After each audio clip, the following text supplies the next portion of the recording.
Hello everyone, welcome to Vedantu Malayalam channel. എല്ലാവർക്കും Vedantu Malayalam channelലേക്ക് സ്വാഗതം. It's me Learning Days, your physics master teacher. അപ്പോൾ മക്കളെ നമ്മുടെ thermal properties of matter ആണ് ഇന്ന് നമ്മൾ ഡിസ്കസ് ചെയ്യാൻ പോകുന്ന ടോപ്പിക്.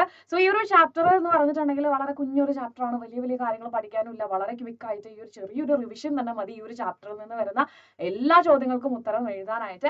ആൻഡ് ഒരുപാട് ചോദ്യങ്ങളൊന്നും ഈ ഒരു ചാപ്റ്ററിൽ നിന്ന് പ്രതീക്ഷിക്കുകയും വേണ്ട, അത്ര വലിയ വെയിറ്റേജ് വരുന്ന ഒരു ചാപ്റ്റർ അല്ല. ആൻഡ് നമ്മൾ ആദ്യം ഒരു സംശയം ഉണ്ടായിരുന്ന ഒരു ചാപ്റ്റർ കൂടെ ആയിരുന്നു, ഈ ചാപ്റ്റർ ഉണ്ടാകുമോ ഇല്ലയോ എന്നുള്ളതൊക്കെ. സോ ഡെഫിനറ്റ്ലി തീർച്ചയായിട്ടും മക്കളെ ഈ ഒരു ചാപ്റ്റർ ഉണ്ടാകാനുള്ള ചാൻസസ് ആണ് കൂടുതലും വരുന്നത്.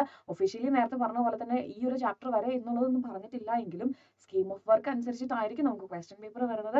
മേ ബി ഈ ചാപ്റ്റേഴ്സിൽ നിന്നൊക്കെ തെർമൽ പ്രോപ്പർട്ടീസ് ഓഫ് മാറ്ററും തെർമോഡൈനാമിക്സിൽ നിന്നൊക്കെ വളരെ ഫ്യൂ ക്വസ്റ്റ്യൻസേ ഉണ്ടാവുള്ളായിരിക്കും. ബട്ട് ഈവൻ ദോ ഓക്കെ, നമ്മൾ എന്തായാലും പഠിക്കണം. നമുക്ക് എന്താ പറയുക, 2 മാർക്കാണെങ്കിലും 3 മാർക്കാണെങ്കിലും ഈവൻ 1 മാർക്കാണെങ്കിലും നമ്മൾ വാല്യൂ ചെയ്യേണ്ടതുണ്ടല്ലേ. നമ്മൾ ഇത്രയും കഷ്ടപ്പെട്ട് പഠിച്ചതാണ്. സോ അവിടെ നമുക്ക് 1 മാർക്ക് കളയെന്ന് പറയുമ്പോൾ നമുക്കൊരു വിഷമം വരും. അപ്പം ആ വിഷമം മാറാൻ വേണ്ടിയിട്ടാണ് നമ്മൾ തെർമൽ പ്രോപ്പർട്ടീസ് ഓഫ് മാറ്റർ നമ്മൾ നല്ല രീതിയിൽ റിവൈസ് ചെയ്യാനായിട്ട് പോകുന്നത്.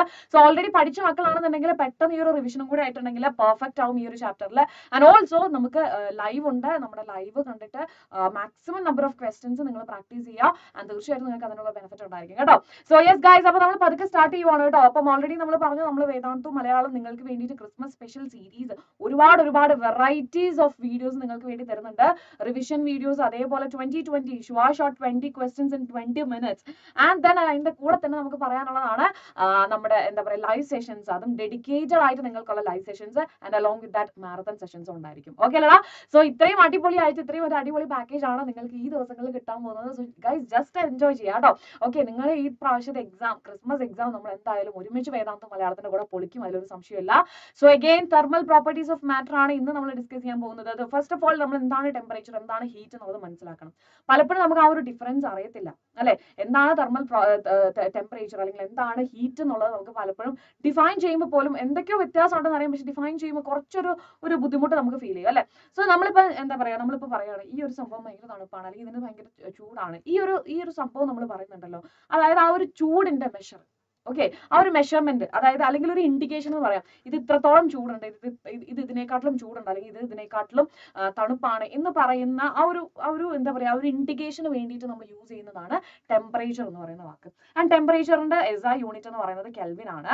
ആൻഡ് ഡിഗ്രി സെൽഷ്യസും ഡിഗ്രി ഫാരൻഹീറ്റും ഒക്കെ units ആയിട്ടുണ്ട് കേട്ടോ. So temperature is A relative measure or indication of hotness or coldness. an object that has higher temperature than another object is said to be hotter. SI unit kelvin ആണ്. ഇനി അടുത്താണ് നമ്മുടെ heat. Heat എന്ന് പറഞ്ഞിട്ടുണ്ടെങ്കിൽ എന്താണ്, it is kind of energy transfer അല്ലെ.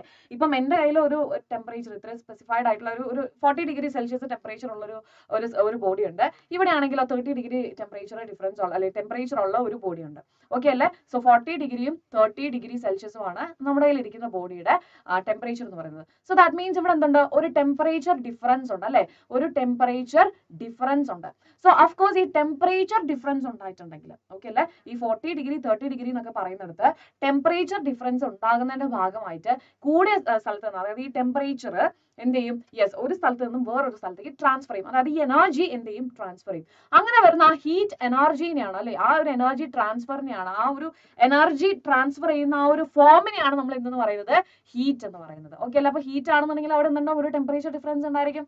Okay അല്ലേ. Heat എന്ന് പറയുന്ന ഒരു ടേം നമ്മൾ പറയുവാണെങ്കിൽ അവിടെ എന്തുണ്ടായിരിക്കും, ഒരു ടെമ്പറേച്ചർ ഡിഫറൻസ് ഉണ്ടായിരിക്കും. ഓക്കെ അല്ലേ. സിമ്പിൾ ആയിട്ട് എക്സാമ്പിൾ പറഞ്ഞു, 2 സിസ്റ്റം ഉണ്ടായിരുന്നു, അതായത് ഒന്നുകിൽ ഒരു നമ്മുടെ സിസ്റ്റം സറൗണ്ടിങ്സും. ഓക്കെ അല്ലേ. അപ്പം സിസ്റ്റത്തിനെ സംബന്ധിച്ച് നോക്കുമ്പോൾ അല്ലെങ്കിൽ നമ്മുടെ ഈ കയ്യിലിരിക്കുന്ന ഈ ബോഡിനെ സംബന്ധിച്ചിടത്തോളം അത് ഭയങ്കര ഹോട്ടർ ആണ് വെൻ കമ്പയർഡ് വിത്ത് സറൗണ്ടിങ്സ്. അപ്പോൾ അവിടെ ഒരു ടെമ്പറേച്ചർ ഡിഫറൻസ് വന്നു. സോ ഇവിടെ നിന്നുണ്ടാവും ഒരു എനർജി ട്രാൻസ്ഫർ ഉണ്ടാവും. That is nothing but heat. ആ ഒരു എനർജി ട്രാൻസ്ഫറിനെ വിളിക്കുന്ന പേരാണ് ഹീറ്റ്. ഓക്കെ അല്ലേ.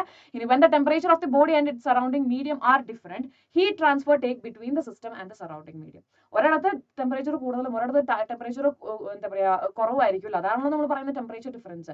സോ തീർച്ചയായിട്ടും എന്താവും, ഇത് രണ്ടും സെയിം വരുന്നവരെയും ഈ ഒരു ട്രാൻസ്ഫർ നടക്കും. ഓക്കെ അല്ലേ. Until the body and the surrounding medium at the same temperature. രണ്ടും ഇപ്പം എന്താ പറയാ, ഇത് 40 ഡിഗ്രിയും ഇത് 10 ഡിഗ്രി ആണെന്ന് വിചാരിക്കുക. രണ്ടും ഹീറ്റ് ട്രാൻസ്ഫർ ചെയ്തിട്ട് 20 ഡിഗ്രി ആവുമ്പോൾ ഓക്കെ എന്താവും, ഈ സംഭവം ഈ ഹീറ്റ് ട്രാൻസ്ഫർ നിൽക്കും, അതായത് ആ ഒരു ഫോം ഓഫ് എനർജി ട്രാൻസ്ഫർ നിൽക്കും. ആൻഡ് ഇത് നമ്മൾ പറഞ്ഞു, ഹീറ്റ് എന്ന് പറഞ്ഞാൽ ഇസ് എൻ എനർജി അല്ലേ, ഒരു ടൈപ്പ് ഓഫ് എനർജി ആണ്. സോ ഡെഫിനറ്റ്ലി ഇതിന്റെ യൂണിറ്റ് എന്തായിരിക്കും, ജൂൾ ആയിരിക്കും, തെറ്റിക്കരുത് കേട്ടോ. ഹീറ്റിന്റെ യൂണിറ്റ് കെൽവിനോ അല്ലെങ്കിൽ ഡിഗ്രി സെൽഷ്യസോ എന്താ പറയുക ഫാരൻഹീറ്റോ ഒന്നുമല്ല, എന്താണ്, ജൂൾ ആണ് കേട്ടോ. It is A form of energy. ഇനി ടെമ്പറേച്ചർ തന്നെ നമ്മൾ പറഞ്ഞു നമുക്ക് കെൽവിനിലാണ് നമ്മൾ SI യൂണിറ്റ് എന്ന് പറഞ്ഞു. അതേ കൂട്ടത്തിൽ നമ്മൾ പറഞ്ഞു ഡിഗ്രി സെൽഷ്യസ് ഉണ്ട്, അതേപോലെ തന്നെ എന്തുണ്ട് ഫാരൻഹീറ്റ് ഉണ്ട്. അങ്ങനെയാണെന്നുണ്ടെങ്കിൽ ഇപ്പൊ നമുക്ക് കെൽവിനിൽ തന്ന ഒരു യൂണിറ്റിനെ നമുക്ക് എന്ത് ചെയ്യാൻ പറ്റും, ഡിഗ്രി സെൽഷ്യസിലോട്ട് മാറ്റാൻ പറ്റുമോ, അല്ലെങ്കിൽ ഡിഗ്രി സെൽഷ്യസിൽ വരുന്നതിന് ഒരെണ്ണത്തിൽ നമുക്ക് ഫാരൻഹീറ്റിലോട്ട് മാറ്റാൻ പറ്റുമോ? അതിനുവേണ്ടി നമ്മൾ ഹെൽപ്പ് ചെയ്യുന്നതാണ് എന്തെന്ന് പറയുന്നത് ഈ ഇക്വേഷൻസ്. ഓക്കെ അല്ലേ? സോ ഇവിടെ നമുക്ക് ഫാരൻഹീറ്റിലുള്ള ടെമ്പറേച്ചർ ആണ് തന്നിട്ടുള്ളതെങ്കിൽ നമുക്ക് ആ പെർട്ടിക്കുലർ ടെമ്പറേച്ചർ -32 ചെയ്ത് ഡിവൈഡഡ് ബൈ 180 into 100 ചെയ്തിട്ടുണ്ടെങ്കിൽ നമുക്ക് എന്ത് ചെയ്യാം, സെൽഷ്യസിലുള്ള ടെമ്പറേച്ചർ കാണാനായിട്ട് പറ്റും. ഇനി അതേസമയം നമുക്ക് ഇപ്പൊ എന്താ പറയുക ഡിഗ്രി സെൽഷ്യസിലുള്ള ടെമ്പറേച്ചർ തന്നെന്ന് വിചാരിക്കും. അങ്ങനെയാണെന്നുണ്ടെങ്കിൽ നമുക്ക് എങ്ങനെ കെൽവിനുള്ളത് കണ്ടുപിടിക്കാം? ഒന്നുമില്ല, എത്രയാണോ ഡിഗ്രി സെൽഷ്യസിൽ നമുക്ക് തന്ന ടെമ്പറേച്ചർ അത് +273.15 ചെയ്തിട്ടുണ്ടെങ്കിൽ നമുക്ക് എന്ത് കിട്ടും, ഈ ടെമ്പറേച്ചർ കിട്ടും. എടാ ഇത് നമുക്ക് 1 മാർക്ക് വെയിറ്റേജിനൊക്കെ ചോദിക്കാൻ പറ്റുന്ന ഒരു ചോദ്യമാണ് കേട്ടോ. കാരണം ഇത് നിങ്ങൾക്കറിയാം, നിങ്ങൾ ഓൾറെഡി പഠിച്ചിട്ടുണ്ടായിരിക്കും അല്ലെ, കെമിസ്ട്രിയിലാണെങ്കിലും ഈവൻ നിങ്ങൾ ഇത് പഠിച്ചിട്ടുണ്ടായിരിക്കേണ്ടതാണ്. സോ തീർച്ചയായിട്ടും നിങ്ങൾക്ക് എന്താ പറയുക എക്സാമിന് ചോദിച്ചിട്ടുണ്ടെങ്കിൽ വൃത്തിയായിട്ട് ഈ ഒരു ക്വസ്റ്റ്യൻ 1 മാർക്ക് കിട്ടും. അതുകൊണ്ട് ഇത് മിസ് ചെയ്യണ്ട. ഓക്കെ, നിങ്ങൾക്ക് ഇത് ഭയങ്കരമായിട്ട് കാണാപാഠം പഠിക്കൊന്നും വേണ്ട. കാരണം നമുക്കറിയാം എന്താണ് ഫാരൻഹീറ്റിനെ ഡിഗ്രി സെൽഷ്യസിലോട്ട് ആക്കണം എന്നുണ്ടെങ്കിൽ TF -32 ഡിവൈഡ് ബൈ 180 into 100 ആണ്. ഓക്കെ, ഇനി അതേസമയം നമ്മൾ കെൽവിനിലാണെങ്കിലോ ഡിഗ്രി സെൽഷ്യസിലുള്ള ടെമ്പറേച്ചർ +273.15 ചെയ്താൽ മതി. ഇത്രയും സാധനം ഇപ്പൊ തന്നെ പഠിച്ചു വെക്കുക. ഇനി ഇതിന് വേണ്ടിയിട്ട് ഒരു സമയം ഇൻവെസ്റ്റ് ചെയ്യണ്ട കേട്ടോ. ഇതിൽ നിന്ന് 1 മാർക്കിനുള്ള ചോദ്യം വരാതിരിക്കാം. ഓക്കെ, പക്ഷെ നമുക്ക് ചോദിച്ചിട്ടുണ്ട് പ്രീവിയസ് ഇയറിലൊക്കെ. സോ അതുകൊണ്ട് നമുക്ക് ആ ഒരു ഇമ്പോർട്ടൻസ് കൊടുക്കണം. ഇനി നമ്മൾ 3 ലോസ് പെട്ടെന്ന് പറഞ്ഞു പോവാണ്. ബോയിൽസ് ലോ നിങ്ങൾ ഓൾറെഡി പഠിച്ചിട്ടുണ്ടാവും കെമിസ്ട്രിയിൽ അല്ലേ? യെസ്, ബോയിൽസ് ലോ എന്ന് പറഞ്ഞിട്ടുണ്ടെങ്കിൽ അവിടെ ആരാ കോൺസ്റ്റന്റ് ആയിരിക്കുന്നത്? That is nothing but temperature. Okay, temperature ആണ് അവിടെ എന്തായിരിക്കുന്നത്, കോൺസ്റ്റന്റ് ആയിട്ട് ഇരിക്കുന്നത്. ഇനി അങ്ങനെ കോൺസ്റ്റന്റ് ടെമ്പറേച്ചർ ആണെന്നുണ്ടെങ്കിൽ അവിടെ എക്സ്പീരിയൻസ് ചെയ്യുന്ന പ്രഷർ എന്ന് പറയുന്നത് ഇൻവേഴ്സ്ലി പ്രൊപ്പോർഷണൽ ടു ആരാണ്, വോളിയം ആണ്. ക്ലിയർ അല്ലടാ? ഇൻവേഴ്സ്ലി പ്രൊപ്പോർഷണൽ ടു വോളിയം ആണ്. Clear? Yes, set. Okay, yes. അപ്പം ഇതാണ് നമ്മുടെ constant temperature. The pressure of a quantity of gas is inversely proportional to volume. And നമുക്ക് പറയാം അങ്ങനെയാണെന്നുണ്ടെങ്കിൽ ഞാൻ ഈ V ഇപ്പുറത്തേക്ക് എടുത്തു. V എന്ന് പറഞ്ഞ ഇവിടെ എന്താണ്, വോളിയം ആണ്. P എന്ന് പറഞ്ഞിട്ടുണ്ടെങ്കിൽ പ്രഷർ ആണ്. Which is A constant value എന്ന് എനിക്ക് പറഞ്ഞൂടെ അല്ലേ? അതായത് P is equal to ഒരു കോൺസ്റ്റന്റ് into 1/V അല്ലേ? സോ ഞാൻ ഈ V എടുത്താൽ എനിക്ക് എന്ത് കിട്ടും, PV which is equal to a constant value. അതാണ് ബോയിൽസ് ലോ പറയുന്നത്. ഇനി next one is Charles law. Charles law എന്താ പറയുന്നത്, അറ്റ് കോൺസ്റ്റന്റ് പ്രഷർ. നേരത്തെ കോൺസ്റ്റന്റ് ടെമ്പറേച്ചർ ആയിരുന്നു, ഇവിടെ കോൺസ്റ്റന്റ് പ്രഷർ ആണ്. അങ്ങനെയാണെങ്കിൽ വോളിയം എന്ന് പറയുന്നത്, ഓക്കെ, ഒരു ഗ്യാസിനെ സംബന്ധിച്ചിടത്തോളം അതിന്റെ വോളിയം എന്ന് പറയുന്നത് directly proportional to its temperature. So again നമ്മൾ എന്ത് ചെയ്യുവാണ്, ഒരു കോൺസ്റ്റന്റ് ഇൻറ്റു ടെമ്പറേച്ചർ ചെയ്യുക.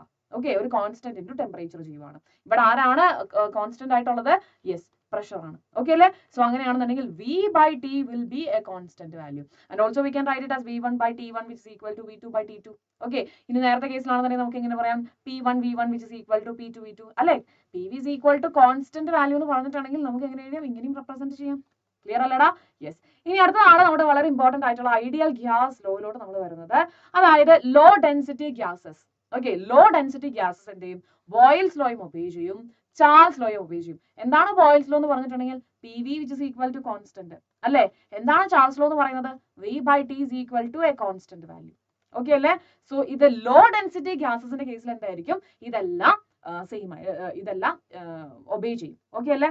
അങ്ങനെയാണെന്നുണ്ടെങ്കിൽ ഇതിനെ രണ്ടിനും കമ്പൈൻ ചെയ്തിട്ടുണ്ടെങ്കിൽ, ഓക്കെ, കമ്പൈൻ ചെയ്തിട്ടുണ്ടെങ്കിൽ PV is equal to ഒരു കോൺസ്റ്റന്റ് ആണ്, V/T is equal to ഒരു കോൺസ്റ്റന്റ് ആണ്. അങ്ങനെയാണെന്നുണ്ടെങ്കിൽ നമുക്കറിയാം എങ്ങനെ നമുക്ക് എഴുതാൻ പറ്റും, PV which is equal to ഒരു കോൺസ്റ്റന്റ് വാല്യൂ ഇൻറ്റു എന്താണ്, ഒരു കോൺസ്റ്റന്റ്, അതായത് ഇവിടെ നിന്ന് നമ്മൾ PV which is equal to a constant value divided by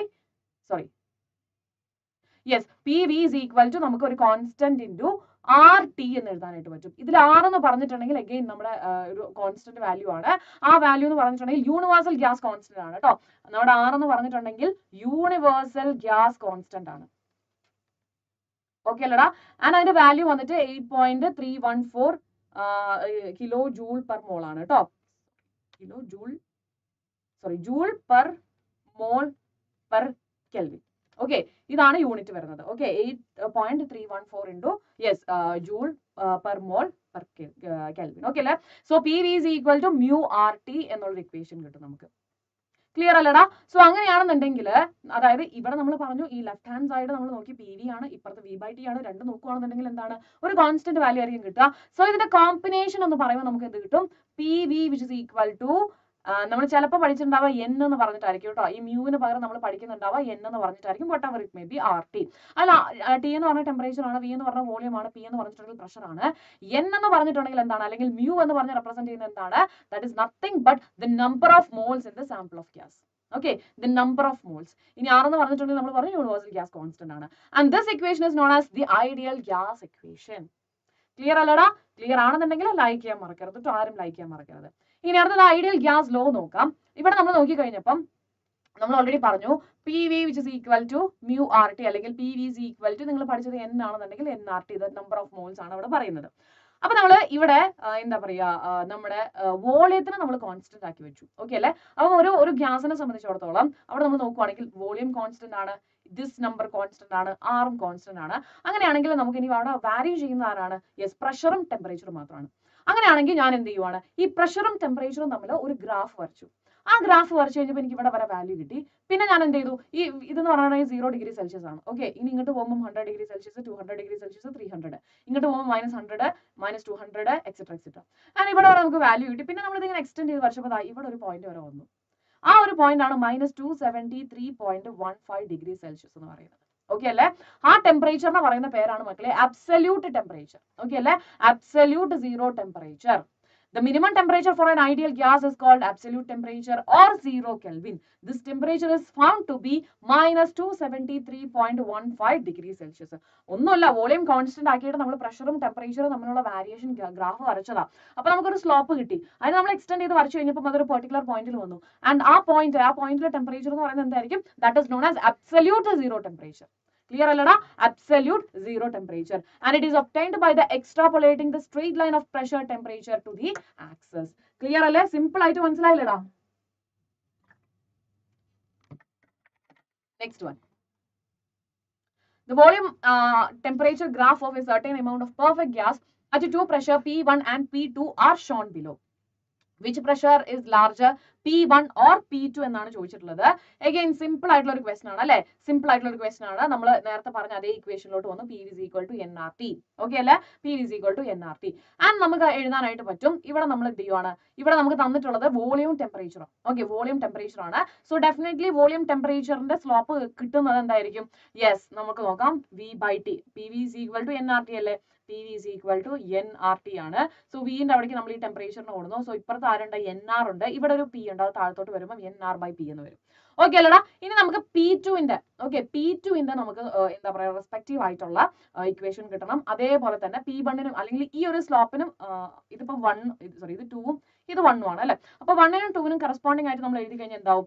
yes, N into R into ഇതിൽ മാറ്റമല്ല അല്ലെ? P1 N into R divided by P2 എന്ന് വരും. ഓക്കെ അല്ലടാ? So this value will be like this. Okay, clear? കാരണം നമുക്ക് ഇവിടെ നോക്കിയിട്ടുണ്ടെങ്കിൽ നമുക്ക് മനസ്സിലാവും ഇവിടുത്തെ വോളിയത്തിന്റെ വാല്യൂ എന്താണ്? ഹയർ ആണ്. സോ നമുക്ക് പറയാൻ പറ്റും P2 is less than P1. Clear? P2 is less than P1. കാരണം ഇത് ഡിനോമിനേറ്ററിലാണ് വന്നത്. അപ്പൊ നമ്മൾ നേരെ തിരിച്ചിടുമ്പോൾ P2 is less than P1 എന്ന് വരും. Okay, so that is which pressure is larger എന്ന് ചോദിച്ചിട്ടുണ്ടെങ്കിൽ we can say that P1 is the larger pressure എന്ന് പറയാം. ഓക്കെ അല്ലേ? P1 ആണ് larger pressure കേട്ടോ. ഓക്കെ അല്ലടാ? യെസ്. അപ്പൊ increase in the yes thermal expansion ആണ് കേട്ടോ. ഒരു 3 എക്സ്പാൻഷൻ പഠിക്കാനുണ്ട്. അവർ തമ്മിലുള്ള കുറച്ച് റിലേഷൻ നമുക്ക് പഠിക്കാനുണ്ട്. So 3 type expansion. അതായത് വൺസ് നമ്മൾ ടെമ്പറേച്ചർ കൊടുത്തിട്ടുണ്ടെങ്കിൽ എന്ത് ചെയ്യും? ഈ ഗ്യാസ് ഒക്കെ എക്സ്പാൻഡ് ചെയ്യും ഇല്ലേ? വൺസ് ടെമ്പറേച്ചർ കൊടുത്തിട്ടുണ്ടെങ്കിൽ ഗ്യാസ് എക്സ്പാൻഡ് ചെയ്യും. അത് നമുക്ക് അറിയാവുന്ന കാര്യമാണ് അല്ലേ? നമ്മളിപ്പോൾ നല്ല ചൂടുള്ള സമയത്താണെന്നുണ്ടെങ്കിൽ ബലൂൺ പൊട്ടും. എന്തുകൊണ്ടാണ്? യെസ്, അത് എക്സ്പാൻഡ് ചെയ്യുന്നുണ്ട്, ഗ്യാസ് എക്സ്പാൻഡ് ചെയ്യുന്നുണ്ട്. അപ്പം അങ്ങനെ നമ്മൾ പറയുവാണെങ്കിൽ 3 ടൈപ്പ് എക്സ്പാൻഷൻ ആണുള്ളത്. First one is linear expansion. Okay, first one is linear expansion. Second one is area expansion, and third one is volume expansion. അങ്ങനെ 3 എണ്ണമാണ് നമുക്ക് പഠിക്കാനുള്ളത്. സോ നമുക്ക് ഇത് നോക്കാം. First one is linear expansion. The expansion in length is called linear expansion. അതായത് ചൂട് കൊടുക്കുന്നതിന്റെ ഭാഗമായിട്ട് എന്ത് ചെയ്യാണ്? അതിന്റെ ലെങ്ത് കൂടുവാണ്. ഓക്കെ, ചൂട് കൊടുക്കുന്നു, അതിന്റെ ഭാഗമായിട്ട് ലെങ്ത് കൂടുന്നു. അതായത് എക്സ്പാൻഷൻ സംഭവിക്കുന്നത് എങ്ങനെയാണ്? ലെങ്ത് വൈസ് ആണ് എക്സ്പാൻഷൻ സംഭവിക്കുന്നത്. ക്ലിയർ? യെസ്. അങ്ങനെയാണെന്നുണ്ടെങ്കിൽ എഗെയിൻ നമ്മുടെ സ്ട്രെയിൻ ഉണ്ടല്ലോ, ആ സ്ട്രെയിനിലോട്ട് നമ്മൾ വരുവാണ്. സ്ട്രെയിൻ എന്താ പറയുന്നത്? Change in dimension divided by എന്താടാ? Yes, original dimension. സോ അതല്ലേ ഇവിടെ ഇരിക്കുന്നത്? യെസ്. അപ്പം ഇവിടെയാണ് സ്ട്രെയിൻ എന്ന് പറയുന്നത്. സോ സ്ട്രെയിൻ എന്ന് പറഞ്ഞിട്ടുണ്ടെങ്കിൽ ΔL/L അല്ലെ? അതായത് ലെങ്ത്, ഒറിജിനൽ ലെങ്ത് L ആയിരുന്നു, പിന്നെ ആ എക്സ്പാൻഷൻ ചെയ്തതിന്റെ ഭാഗമായിട്ട് ഡെൽറ്റ എൽ ഇൻക്രീസും ആയി. അപ്പൊ ചേഞ്ച് ഇൻ ഡയമെൻഷൻ കിട്ടി delta L divided by L ആണ് എന്തെന്ന് പറയുന്നത് ഒറിജിനൽ ലെങ്ത് എന്ന് പറയുന്നത്. വിച്ച് ഇസ് പ്രപ്പോർഷണൽ ടു എന്താ അവിടെ ഉണ്ടായ ടെമ്പറേച്ചർ ചേഞ്ച് അല്ലെ, അവിടെ ഉണ്ടായ temperature change. So if the substance is in the form of a long rod, okay, ഒരു ലോങ് റോഡിന്റെ ഫോമിലാണെന്നുണ്ടെങ്കിൽ the fractional change in length, ആ ഫ്രാക്ഷണൽ ചേഞ്ച് തന്നെയാണ് എന്തെന്ന് പറയുന്നത് സ്ട്രെയിൻ എന്ന് പറയുന്നത്. Okay, and that is proportional to delta T. അങ്ങനെയാണെന്നുണ്ടെങ്കിൽ ഈ പ്രപ്പോർഷണാലിറ്റി മാറ്റാൻ വേണ്ടിയിട്ട് ഞാൻ എന്ത് ചെയ്യുവാണ്, ഒരു കോൺസ്റ്റന്റ് ഇൻട്രൊഡ്യൂസ് ചെയ്തത്, that is alpha L. Maybe നിങ്ങൾ ആൽഫ എന്ന് മാത്രമായിരിക്കും പഠിച്ചിട്ടുണ്ടാവുക. സോ ആൽഫ എൽ അല്ലെങ്കിൽ ആൽഫ എന്ന് പറയുന്നത് what ever it may B, yes, അതാണ് നമ്മുടെ കോഎഫിഷ്യന്റ് ഓഫ് ലീനിയർ എക്സ്പാൻഷൻ എന്ന് പറയുന്നത്. സോ നമുക്ക് ഈ ഒരു ഇക്വേഷൻ എങ്ങനെ എഴുതാം, ഇക്വാലിറ്റി ആക്കാനായിട്ട് എഴുതാൻ പറ്റും alpha L into delta T. And നമ്മൾ ലീനിയർ എക്സ്പാൻഷൻ നമ്മൾ നോക്കുകയാണെന്നുണ്ടെങ്കിൽ, കോഎഫിഷ്യന്റ് ഓഫ് ലീനിയർ എക്സ്പാൻഷൻ നോക്കുകയാണെന്നുണ്ടെങ്കിൽ ഇതിന് ഇവിടെ നിർത്തിയിട്ടുണ്ടെങ്കിൽ ഇവിടെ ഓൾറെഡി ആരുണ്ട്, ഡെൽറ്റ എൽ ബൈ എൽ ഉണ്ട്. ആൻഡ് ഇവിടുത്തെ ഈ സംഭവം എന്ത് ചെയ്യും, ഇപ്പുറത്തേക്ക് പോകും. സോ താഴെ ഒരു ഡെൽറ്റ ടിയും കൂടെ വരും. Clear അല്ലടാ, this is linear expansion equation. ഇനി where alpha L is known as the coefficient of linear expansion, നമ്മൾ ഓൾറെഡി പറഞ്ഞു, and it is the characteristic of material of the road. ആ റോഡിനെ ഡിപ്പെൻഡ് ചെയ്തിരിക്കും എന്തെന്ന് പറയുന്നത് ആൽഫ എല്ലിന്റെ value. And material expands more and have relatively high value of alpha L. അതായത് നല്ല രീതിയിൽ, അതായത് ഒരു ചെറിയ ടെമ്പറേച്ചറിനാണെങ്കിൽ പോലും നല്ല രീതിയിൽ എക്സ്പാൻഡ് ചെയ്യുവാണെന്നുണ്ടെങ്കിൽ അതിന്റെ ആൽഫ എൽ വാല്യൂ എന്തായിരിക്കും, കൂടുതലായിരിക്കും. ഓക്കെ അല്ലേ? ഇനി കോപ്പർ ഒരു എക്സാമ്പിൾ പറയുകയാണ്. കോപ്പർ എന്ന് പറയുന്നത്, കോപ്പർ ഒരു മെറ്റൽ ആണ് അല്ലെ. കോപ്പർ എന്ന് പറയുന്നത് 5 times more than ഗ്ലാസിന്, അതായത് ഗ്ലാസ്സിന് നമ്മൾ ഒരു ഗ്ലാസ് ഉണ്ട്, ഓക്കെ, നമ്മുടെ ഒരു കോപ്പർ പീസ് ഉണ്ടെന്ന് വിചാരിക്കും. ഈ രണ്ടിനും നമ്മൾ കൊടുക്കുന്നത് സെയിം ടെമ്പറേച്ചറാണ്. ഓക്കെ, ഇത് കോപ്പർ ആണ്, ഇത് ഗ്ലാസ് ആണ്, ഓക്കെ അല്ലെ. രണ്ടിനും കൊടുക്കുന്നത് സെയിം ടെമ്പറേച്ചർ ആണ്. പക്ഷെ പറയുന്നത് എന്താണ്, copper expands about 5 times more than. Okay, ഇവിടെ എത്ര എക്സ്പാൻഡ് ചെയ്തു, ഗ്ലാസ് എത്ര എക്സ്പാൻഡ് ചെയ്തോ അതിന്റെ 5 times ആര് ചെയ്യുവാടാ, ആര് എക്സ്പാൻഡ് ചെയ്യും, കോപ്പർ എക്സ്പാൻഡ് ചെയ്യും. ഓക്കെ അല്ലെ, 5 times more than glass for the sum rice in temperature. എന്തുകൊണ്ടാണ്, അവിടെ ആൽഫ എല്ലിന്റെ വാല്യൂല് മാറ്റമുണ്ട്, അല്ലെങ്കിൽ കോഎഫിഷ്യന്റ് ഓഫ് ലീനിയർ എക്സ്പാൻഷന്റെ വാല്യൂല് മാറ്റമുണ്ട്. കോഎഫിഷ്യന്റ് ഓഫ് ലീനിയർ എക്സ്പാൻഷൻ എന്താണ്, കൂടുതലായിരിക്കും ഫോർ കോപ്പർ, അതുകൊണ്ടാണ് അത് എക്സ്പാൻഡ് ചെയ്യുന്നത്. അടുത്തത് area expansion. The expansion in area is called area expansion. അതായത് ഇപ്പൊ എന്താ നമ്മുടെ കയ്യിൽ ഒരു സ്ക്വയർ ബോക്സ് ഉണ്ടെന്ന് വിചാരിക്കാം, ഓക്കെ അല്ലടാ. അങ്ങനെയാണെന്നുണ്ടെങ്കിൽ തീർച്ചയായിട്ടും ഇതിന്റെ ഏരിയ എ ആയിരുന്നു. ആൻഡ് ഇത് എക്സ്പാൻഡ് ചെയ്യുമ്പോൾ എന്തായിരിക്കും, യെസ്, ഇതിന്റെ ലെങ്ത് വൈസും ബ്രെഡ്ത്ത് വൈസും എന്ത് ചെയ്യും, ഇത് എക്സ്പാൻഡ് ചെയ്യും. ദാറ്റ് മീൻസ് നമുക്ക് പിന്നെ കിട്ടാൻ പോകുന്നത് എ ഡാഷ് ആണ് അല്ലെ. അതായത് ഒരു ഡെൽറ്റ എ ടോട്ടൽ ഏരിയ നമ്മൾ കൺസിഡർ ചെയ്യുവാണെങ്കിൽ ഒരു ഡെൽറ്റ എ ഏരിയ എന്ത് ചെയ്യുന്നുണ്ട്, ഇൻക്രീസ് ആയിട്ടുണ്ട്. ഓക്കെ, ടെമ്പറേച്ചർ കൊടുത്തതിന്റെ ഭാഗമായിട്ട് ഡെൽറ്റ എ ഏരിയ കൂടിയിട്ടുണ്ട്. അങ്ങനെയാണെങ്കിൽ ഞാൻ അഗൈൻ എന്ത് ചെയ്യാണ്, ഫ്രാക്ഷൻ എടുക്കുവാണ്. ഓക്കെ, ഫ്രാക്ഷൻ എടുത്തു. അപ്പൊ നോക്കിക്കേ, delta A by A which is proportional to change in temperature. അപ്പൊ നമുക്ക് കിട്ടി ഇവിടെ ഒരു കോഎഫിഷ്യന്റ് ഓഫ് എന്താ പറയാ ഏരിയ എക്സ്പാൻഷൻ കിട്ടി, ആൽഫ എ. മേ ബി നിങ്ങൾ പഠിച്ചിട്ടുള്ള ബീറ്റ ആയിരിക്കും, whatever it may be. എന്താണ് area, coefficient of area expansion ആണ്. സോ അതിന്റെ വാല്യൂ നമ്മളൊന്ന് റീഅറേഞ്ച് ചെയ്തിട്ടുണ്ടെങ്കിൽ നമുക്ക് എന്ത് കിട്ടും, delta A divided by A delta T എന്ന് കിട്ടും. അടുത്താണ് volume expansion. The expansion in volume is called volume expansion. Simple അല്ലേ. അതായത് ഒരു പെർട്ടിക്കുലർ ഒരു ക്യൂബ് ആണെന്ന് വിചാരിക്കും. ഓക്കെ, ഒരു ക്യൂബ് ആണ്. ഓക്കെ, ഒരു ക്യൂബാണ്. അങ്ങനെയാണെന്നുണ്ടെങ്കിൽ ഈ ക്യൂബിലോട് നമ്മൾ ടെമ്പറേച്ചർ കൊടുത്തു. അപ്പം എന്താണ്, അതിന്റെ ടോട്ടൽ വോളിയം ഇൻക്രീസ് ആവും അല്ലെ. അങ്ങനെ ഇൻക്രീസ് ആയ വോളിയം ഡെൽറ്റ വി ആണ്, ഒറിജിനൽ വോളിയം വി ആണെന്ന് വിചാരിക്കും. അപ്പം ഫ്രാക്ഷണൽ ചേഞ്ച് എന്തായിരിക്കും, delta V by B, which is proportional to change in temperature. So അതിന് നമ്മൾ കൊടുത്ത alpha V. Okay, and alpha V എന്ന് പറഞ്ഞിട്ടുണ്ടെങ്കിൽ എന്താണ്, കോഎഫിഷ്യന്റ് ഓഫ് വോളിയം എക്സ്പാൻഷൻ അല്ലെ. ഇനി അടുത്താണ് ഇപ്പൊ നമ്മൾ പഠിച്ചു ആൽഫ എൽ എന്താണെന്ന് പഠിച്ചു, ആൽഫ എ എന്താണെന്ന് പഠിച്ചു, അല്ലെങ്കിൽ നിങ്ങൾ ബീറ്റ എന്ന് വിളിക്കുന്ന സംഭവം. ഓക്കെ അല്ലെ. ആൽഫ എൽ എന്ന് പറഞ്ഞിട്ടുണ്ടെങ്കിൽ എന്തായിരുന്നു, ദാറ്റ് ഈസ് നത്തിങ് ബട്ട് നമ്മൾ നേരത്തെ പറഞ്ഞല്ലോ alpha L delta L by L into delta T. Okay, delta L by L into delta T ആണ്. Okay, and here it is നമ്മൾ നേരത്തെ പറഞ്ഞ എന്താണ്, delta A by A into delta T അല്ലെ. So അതും നമ്മൾ ഇവിടെ സബ്സ്റ്റിറ്റ്യൂട്ട് ചെയ്യുകയാണ് കേട്ടോ. ക്ലിയർ. സോ ഇവർ തമ്മിലുള്ള റിലേഷൻ ആണ് നമുക്ക് അറിയേണ്ടത്. ഓക്കെ, റിലേഷൻ ആണ് അറിയേണ്ടത്. അപ്പം എൻ്റെ കയ്യിലുള്ള ഒരു സ്ക്വയർ ആണ്, ആ സ്ക്വയറിന്റെ സൈസ് എൽ ആണ്, അല്ലെങ്കിൽ ലെങ്ത്, അതിന്റെ ഓരോ സൈഡിന്റെ ലെങ്ത് വരുന്നത് എന്താണ്, എൽ ആണ്. ക്ലിയർ അല്ലടാ. സോ നോക്കിക്കേ, എനിക്ക് ആൽഫ എല്ലിന്റെ വാല്യൂ അറിയാം. ഇനി ഞാൻ കണ്ടുപിടിക്കാൻ പോകുന്നത് ആൽഫ എന്റെ വാല്യൂ, അല്ലെങ്കിൽ ബീറ്റ, ഈ കോഎഫിഷ്യന്റ് ഓഫ് ഏരിയ എക്സ്പാൻഷൻ ആണ്.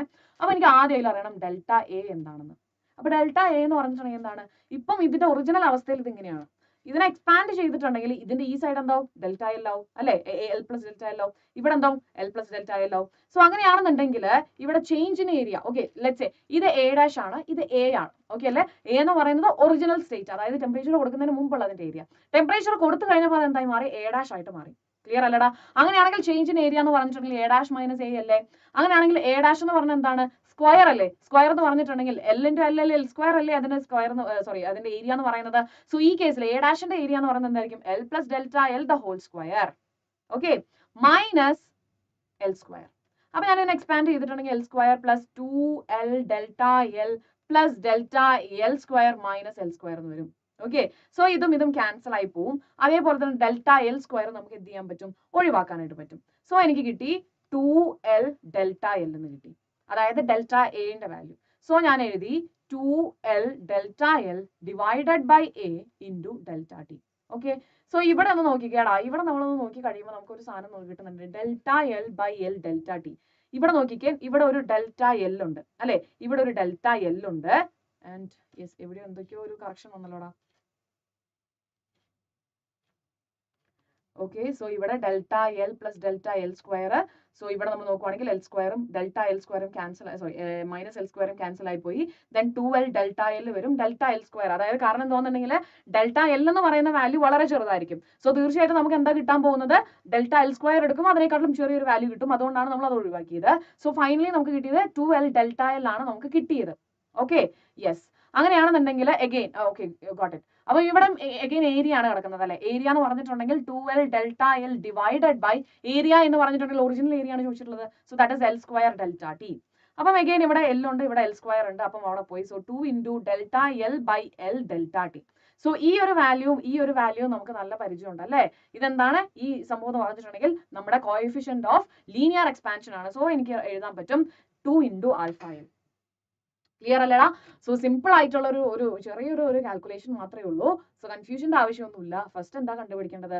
യെസ്, എന്താണ് ആൽഫ എൽ, എന്താണ് ആൽഫ എ എന്ന് എഴുതാം. ദെൻ ഡെൽറ്റ എ കണ്ടുപിടിക്കുക. ഡെൽറ്റ എ കണ്ടുപിടിക്കുമ്പോൾ നമുക്കറിയാം എക്സ്പാൻഡ് ചെയ്ത് കഴിഞ്ഞിട്ടുണ്ടെങ്കിൽ അതിന്റെ ഒരു സൈഡ് എന്തായിരിക്കും? എൽ പ്ലസ് ഡെൽറ്റ എൽ ആയിട്ട് മാറും. സോ വൺസ് നമ്മൾ അതിന്റെ ഏരിയ കാണുമ്പോൾ എന്ത് കൺസിഡർ ചെയ്യണം? ആ ചേഞ്ച് ഇൻ ലെങ്ത്തും നമ്മൾ കൺസിഡർ ചെയ്യണം. ഇനി അത് കഴിഞ്ഞിട്ട് നമ്മൾ എന്ത് ചെയ്തു? യെസ്, അവിടെ നമ്മൾ സബ്സ്റ്റിറ്റ്യൂഷൻ സോറി അവിടെ നമ്മൾ ക്യാൻസൽ ചെയ്യാനുള്ളതൊക്കെ ക്യാൻസൽ ചെയ്തു. അതിനുശേഷം നമ്മൾ പറഞ്ഞു ഡെൽറ്റ എൽ സ്ക്വയർ വാല്യൂ നമ്മൾ ഇഗ്നോർ ചെയ്യും, കാരണം അതിന്റെ വാല്യൂ വളരെ ചെറുതായിരിക്കും. ആൻഡ് ഫൈനലി നമുക്ക് കിട്ടിയ ഒരു വാല്യൂ നമ്മൾ സബ്സ്റ്റിറ്റ്യൂട്ട് ചെയ്തു. ദെൻ ഏരിയ, ഈ ഏരിയ എന്ന് പറയുന്നത് എ ഡാഷ് അല്ല അല്ലെ? ഇത് ഒറിജിനൽ ഏരിയ ആണ്. ചേഞ്ച് ഇൻ ഏരിയ അല്ല നമ്മൾ ചോദിച്ചിട്ടുള്ളത്, ഒറിജിനൽ ഏരിയ ആണ് താഴെയുള്ളത്, ദാറ്റ് ഇസ് എൽ സ്ക്വയർ. അത് നമ്മൾ സബ്സ്റ്റിറ്റ്യൂട്ട് ചെയ്തു, ക്യാൻസൽ ചെയ്യാനുള്ളതൊക്കെ ക്യാൻസൽ ചെയ്തു. ആൻഡ് ഫൈനലി നമുക്ക് കിട്ടിയ റിസൾട്ടിൽ നമ്മൾ ആൽഫ എൽ സബ്സ്റ്റിറ്റ്യൂട്ട് ചെയ്തു. ഇതേപോലെ തന്നെ ആൽഫ എല്ലും ആൽഫ വിയും തമ്മിൽ ഒരു റിലേഷൻ ഉണ്ട്. ഓക്കെ, ആൽഫ എൽ ഞാൻ എഗെയിൻ എഴുതുവാണ്, delta L divided by L into delta T. Okay അല്ലേ? ആൻഡ് അതേപോലെ തന്നെ alpha V which is equal to delta V divided by V delta T. Clear അല്ലടാ? ഇനി ഡെൽറ്റ വി എന്ന് പറഞ്ഞിട്ടുണ്ടെങ്കിൽ ഓക്കെ, അഗെയിൻ നമ്മൾ ആ ക്യൂബിന്റെ case എടുക്കുവാണ്.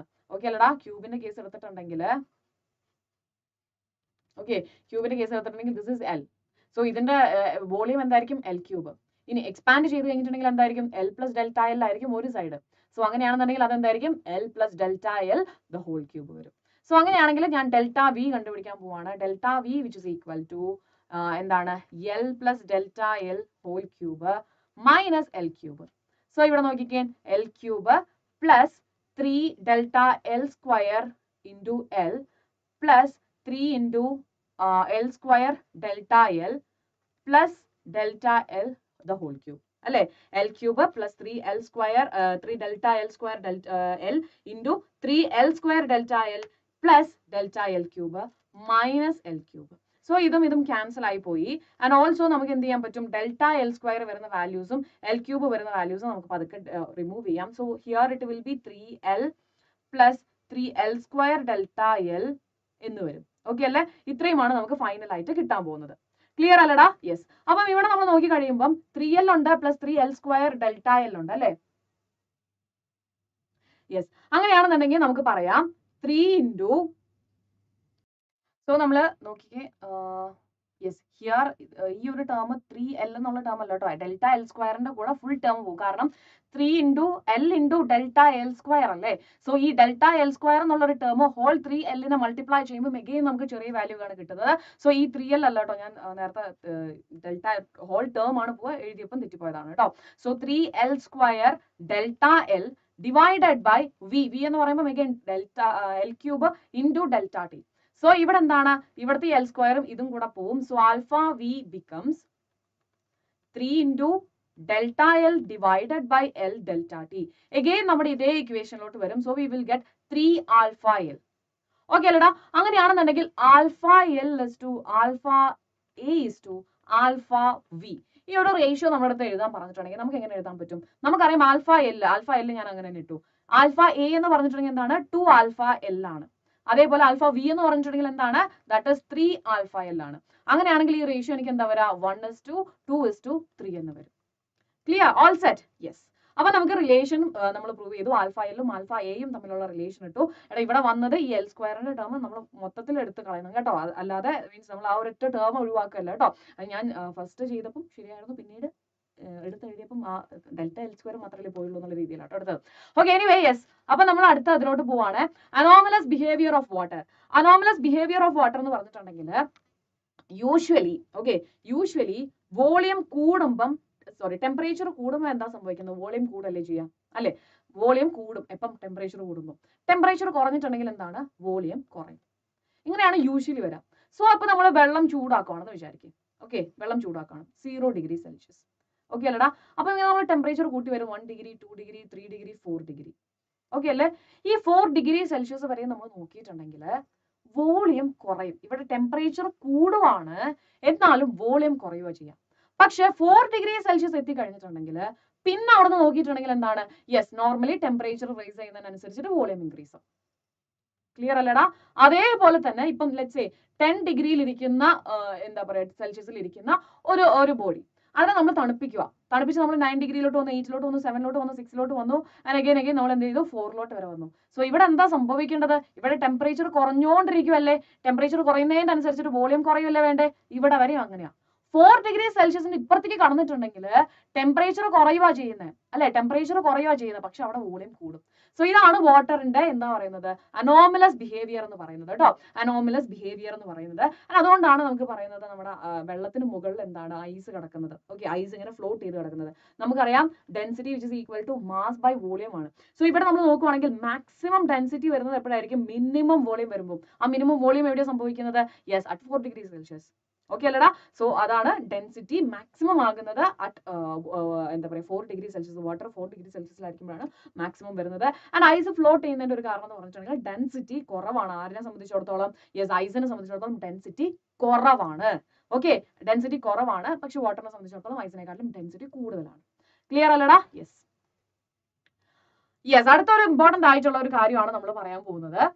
The coefficient of volume expansion at constant pressure for an ideal gas. Okay അല്ലേ? So നമുക്കറിയാം alpha വിന്റെ value എന്തായിരുന്നു?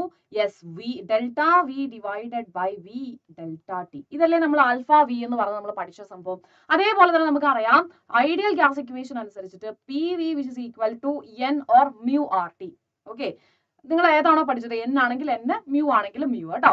Okay, so P delta V which is equal to P delta V. അതായത് ഇവിടെ നമ്മൾ പറഞ്ഞു കോൺസ്റ്റന്റ് പ്രഷർ ആണ്. Okay അല്ലേ? അപ്പം അവിടെ ചേഞ്ചസ് വരുന്ന ആർക്കൊക്കെ ആയിരിക്കും?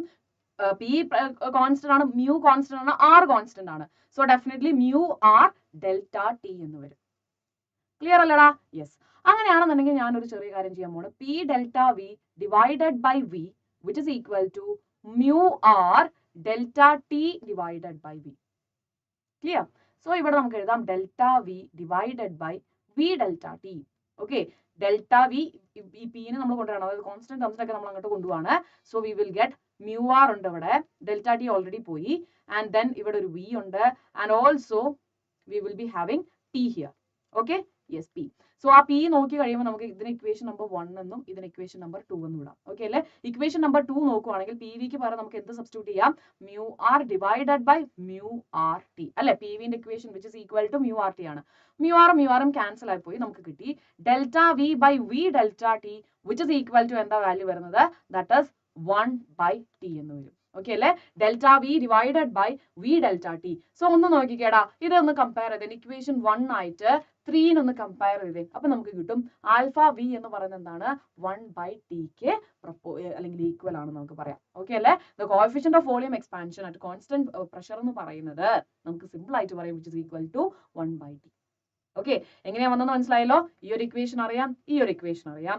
ആൻഡ് ദെൻ നമ്മൾ എന്ത് ചെയ്തു, ഇവിടെ നമ്മുടെ ഈ നമുക്ക് പറഞ്ഞതനുസരിച്ചിട്ട് എന്താ ചെയ്യാനുള്ളത്? യെസ്, അവിടെ പ്രഷർ കോൺസ്റ്റന്റ് ആണ്. പിന്നെ അവിടെ ചേഞ്ച് വരുന്ന ആർക്കായിരിക്കും? വോളിയത്തിനും ചേഞ്ച് വരും, ടെമ്പറേച്ചറിനും ചേഞ്ച് വരും. അതേപോലെ നമ്മൾ കൊടുത്തു. ഇനി അടുത്ത എന്താ നമ്മൾ പറയുന്നത്? P delta V which is equal to mu R delta T.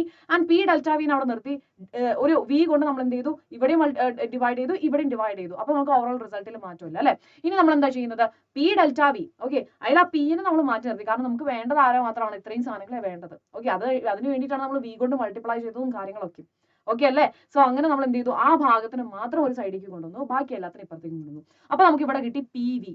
Okay, P V എന്ന് കിട്ടി. അപ്പൊ നമ്മൾ ഇവിടെ ഇക്വേഷൻ 2 നമ്മൾ സബ്സ്റ്റിറ്റ്യൂട്ട് ചെയ്യുമ്പോൾ പി വിക്ക് പകരം നമുക്ക് എന്ത് കൊടുക്കാം? മ്യൂ ആർ ടി കൊടുക്കാം. മ്യൂ ആറും ക്യാൻസൽ ആയി പോയി നമുക്ക് കിട്ടി 1/t. ഓക്കെ അല്ലേ? So V got alpha V which is equal to 1/t. അടുത്താണ് തെർമൽ സ്ട്രെസ്. സ്ട്രെസ് നമ്മൾ ഓൾറെഡി അറിയാം അല്ലെ? എന്താണ് സ്ട്രെസ് എന്നുള്ളത് അറിയാം അല്ലെ? Restoring force divided by area അല്ലെ? അല്ലെങ്കിൽ restoring force act in unit area. If the thermal expansion of a rod is prevented by fixing its end rigidly, the rod acquires a compressive strain. The corresponding stress set up the rod is called thermal stress. Exactly നമ്മൾ എന്താണ് stress പറയുന്നത് അതിന്റെ ഒരു വേറൊരു ഫോമിൽ നമ്മളൊന്ന് കാണിക്കുന്നതേ ഉള്ളൂ. ഒന്നുമില്ല, നമുക്ക് തെർമൽ എക്സ്പാൻഷൻ നടക്കുന്ന ഒരു റോഡിലാണെന്ന് വിചാരിക്കും. ഓക്കെ, ആൻഡ് ഈ ഒരു എക്സ്പാൻഷനെ ലിമിറ്റ് ചെയ്യാൻ വേണ്ടിയിട്ട് എന്ത് ചെയ്തിട്ടുണ്ട്? ഒരു റിജിഡ് സപ്പോർട്ട്, അതായത് രണ്ട് സൈഡിലും ഇതിനെ എക്സ്പാൻഡ് ചെയ്തിട്ടുണ്ടെങ്കിൽ ഇതിനെ എക്സ്പാൻഡ് ചെയ്യാൻ പറ്റാത്ത രീതിയിൽ അതിനെ ബ്ലോക്ക് ചെയ്ത് വെച്ചിട്ടുണ്ട്. ഓക്കെ അല്ലേ? ആൻഡ് അപ്പം എന്താവും? യെസ്, അവിടെ ഒരു കംപ്രസീവ് സ്ട്രെയിൻ ഉണ്ടായിരിക്കും. ഇനി കറസ്പോണ്ടിങ് ആയിട്ട് ആരുണ്ടായിരിക്കും? യെസ്, ഇതിന്റെ ഒറിജിനൽ ഇതിലോട്ട് കൊണ്ടുവരാനായിട്ട് ആവശ്യമായിട്ടുള്ള ഒരു സ്ട്രെസ് അവിടെ ആക്ട് ചെയ്യും. That is thermal stress.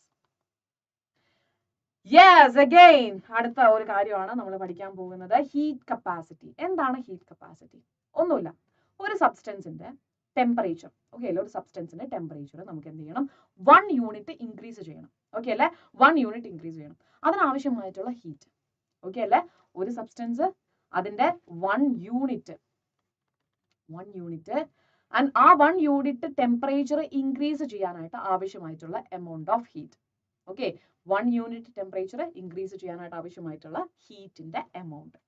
Clear അല്ലടാ? സോ അങ്ങനെയാണെങ്കിൽ നമുക്ക് ഹീറ്റ് കപ്പാസിറ്റിനെ എസ് എന്ന് പറഞ്ഞിട്ട് നമുക്ക് റെപ്രസെന്റ് ചെയ്യാം. ഓക്കെ അല്ലേ? Which is equal to delta Q, okay, divided by delta T. Clear അല്ലടാ? ഇത് ഹീറ്റ് ആണ്, ഇത് ടെമ്പറേച്ചർ ആണ്.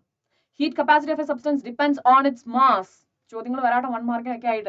അല്ലെങ്കിൽ നമുക്ക് ചോദിക്കാം എന്തിനൊക്കെയാണ് ഡിപ്പെൻഡ് ചെയ്യുന്നത്, അല്ലെങ്കിൽ നമുക്ക് പറയാം ഇന്ന കുറച്ച് കാര്യങ്ങൾ വന്നിട്ട് പറയും ഇതിൽ ഏതിനൊക്കെ ഡിപ്പെൻഡ് ചെയ്യുന്നില്ല, ഇൻഡിപെൻഡന്റ് ആണെന്നുള്ളത് ചോദിക്കാം. So mass, temperature, nature of the സബ്സ്റ്റൻസിന് ആര് ഡിപ്പെൻഡ് ചെയ്യുന്നുണ്ട്? ഹീറ്റ് കപ്പാസിറ്റി ഡിപ്പെൻഡ് ചെയ്യുന്നുണ്ട്. ക്ലിയർ അല്ലടാ? ഇനി അടുത്തതിലോട്ട് നമ്മൾ പോവുകയാണ്, that is specific heat capacity. അപ്പൊ നമ്മൾ നേരത്തെ ഹീറ്റ് കപ്പാസിറ്റി പറഞ്ഞു അല്ലെ? ഹീറ്റ് കപ്പാസിറ്റി എന്തായിരുന്നു? That is delta Q divided by delta T. ഒരു യൂണിറ്റ് ടെമ്പറേച്ചർ ഇൻക്രീസ് ചെയ്യാനായിട്ട് ആവശ്യമായിട്ടുള്ള ഹീറ്റിന്റെ എമൗണ്ട്. ഇവിടെ സ്പെസിഫിക് ആക്കുന്നത് എന്താണ്? യെസ്, ഇവിടെ ഒരു യൂണിറ്റ് ടെമ്പറേച്ചർ എന്ന് പറയുന്നത് കൃത്യമായിട്ട് അവർ മെൻഷൻ ചെയ്യുവാണ്, ഒരു യൂണിറ്റ് മാസ്. ഓക്കെ, ഒരു യൂണിറ്റ് മാസ് ആണുള്ളത്. Specific heat capacity of a substance is the amount of heat required to raise the temperature of unit mass of the substance by 1 unit. Okay, അവിടെ specify ചെയ്യുന്നുണ്ട് എന്താണ്? 1 unit mass. അപ്പം ഇവിടുത്തെ ഇക്വേഷനിൽ എന്ത് മാറ്റം വരും? ഇതിന് ഞാൻ സ്മോൾ ലെറ്റർ എസ് ഒന്ന് റെപ്രസെന്റ് ചെയ്തിട്ടുണ്ടെങ്കിൽ എനിക്ക് പറയാം എന്താണോ specific heat divided by mass ചെയ്താൽ പോരെ അല്ലെ? യൂണിറ്റ് മാസ് ആണ് പറഞ്ഞിട്ടുള്ളത്, യൂണിറ്റ് ടെമ്പറേച്ചർ കൂട്ടണം, അത് യൂണിറ്റ് മാസിൽ വേണം. So S by M. So നമുക്ക് പറയാൻ പറ്റും delta Q divided by M delta T. Clear അല്ലടാ? അതേപോലെ നമുക്ക് ഡെൽറ്റ ക്യൂവിന് ഇപ്പോൾ ഒരു ഇക്വേഷൻ ഉണ്ടാക്കി കൂടെ. എങ്ങനെ ഉണ്ടാക്കാൻ പറ്റും? യെസ്, ഇവിടെ നമുക്ക് പറയാം S M delta T, okay, അല്ലെങ്കിൽ എം എസ് ഡെൽറ്റ ടി. മനസ്സിലായല്ലോടാ? അപ്പൊ നമുക്ക് അവിടെ ടെമ്പറേച്ചർ അല്ലെങ്കിൽ ഹീറ്റിന് എത്രത്തോളം വേണ്ടി വന്നു എന്നുള്ളതിന് ഇക്വേഷൻ കിട്ടും. ആൻഡ് ഇത് എന്തിനൊക്കെ ഡിപ്പെൻഡ് ചെയ്യുന്നുണ്ട്? നേച്ചർ ഓഫ് ദി സബ്സ്റ്റൻസ്, ടെമ്പറേച്ചറിനെയും ഡിപ്പെൻഡ് ചെയ്യുന്നുണ്ട്. ആൻഡ് ഇതൊരിക്കലും എന്ത് ചെയ്യുന്നില്ല? മാസിനെ ഡിപ്പെൻഡ് ചെയ്യുന്നില്ല. കാരണം ഇത് യൂണിറ്റ് മാസിൽ ആക്ട് ചെയ്യുന്നതല്ലേ, അപ്പോൾ അതിന്റെ മാസിനെ ഡിപ്പെൻഡ് ചെയ്യുന്നില്ല. പക്ഷെ നമ്മൾ ഹീറ്റ് കപ്പാസിറ്റി ആരെ ഡിപ്പെൻഡ് ചെയ്യുന്നുണ്ട്? മാസിനെ ഡിപ്പെൻഡ് ചെയ്യുന്നുണ്ട്. ആര്? ഹീറ്റ് കപ്പാസിറ്റി കേട്ടോ. പക്ഷെ സ്പെസിഫിക് ഹീറ്റ് കപ്പാസിറ്റി എന്ത് ചെയ്യുന്നില്ല? മാസിനെ ഡിപ്പെൻഡ് ചെയ്യുന്നില്ല. From the above equation the amount of heat is, again നമ്മൾ ആ ഒരു ഇക്വേഷൻ ഒന്ന് ജസ്റ്റ് മോഡിഫൈ ചെയ്തിട്ട് എഴുതുന്നതാണ് കേട്ടോ. എമൗണ്ട് ഓഫ് ഹീറ്റ് നമ്മൾ നേരത്തെ ഇവിടെ എഴുതി അതേ ഇക്വേഷൻ തന്നെ കേട്ടോ, M S delta T. Clear അല്ലടാ? യെസ്. ഇനി അടുത്തത് മോളാർ സ്പെസിഫിക് ഹീറ്റ് കപ്പാസിറ്റി. അപ്പൊ നമ്മൾ ഹീറ്റ് കപ്പാസിറ്റി പറഞ്ഞു, അതിനൊന്നുകൂടെ സ്പെസിഫിക് ആയിട്ട് നമ്മൾ പറഞ്ഞു. ഇനി മോളാർ എന്നും കൂടെ പറയുന്നത്. അതെന്താ പറയുന്നത്?